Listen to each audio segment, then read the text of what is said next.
And meanwhile, a new law in Texas will affect transgender high school athletes. Yeah, House Bill 25 went into effect on Monday. It forces trans athletes to play on the sports teams of the gender they were assigned at birth, not with the gender they identify with now. Supporters say it protects the fairness of girls' high school sports. One local weightlifter disagrees. She knows what it's like to carry the weight of the world and says without access to sports, she wouldn't have been able to stay strong.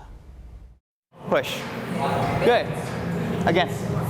Take one step. Better. Inside Liberation Barbell Club. Good. Excellent. And there's strength everywhere you look. For some, these weights represent more than a workout. For some, they represent the weight of the world.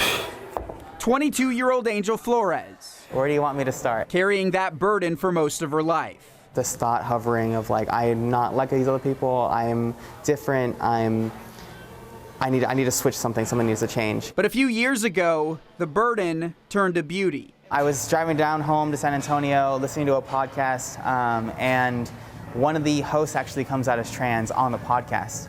And as she's talking, I'm listening, and things just start to resonate. I was raised a boy up until about 20 years old. It's almost like there's like a fog in your brain, or the wires were crossed and now they're uncrossed, and it's like the world is just amazing. That's not to say the transition was easy. What if I go to the grocery store and get hate crimed? You know, like these are all things that trans people think on a daily basis. But Angel relied on sport and the power she felt while powerlifting. This is a safe space. Lori Porsche is the owner of LBC and met Angel in the summer of 2020. She was a little uncomfortable in her own skin, understandably so, given that she was beginning a hormonal transition. And really my only outlet was athletics. Being able to come in and play sports and really, you know, fall in love with my body all over again.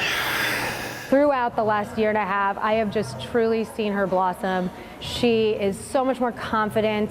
She's confident in her own skin. She's confident in her stances on things. She's really taken on the role of being an activist. There you go. An activist and an advocate. Good finish. Which means speaking out against a new Texas law. It's harmful to everybody, not just to us. House Bill 25. This is a right guaranteed to our girls under Title IX. To introduce legislation that takes away those benefits, that community, those resources from a whole population of kids, and especially kids that are already struggling with their identity issues, are already struggling trying to figure out who they are. It's very upsetting. Angel says she's one of the lucky ones, having had access to sports in high school, college, and now at her home gym.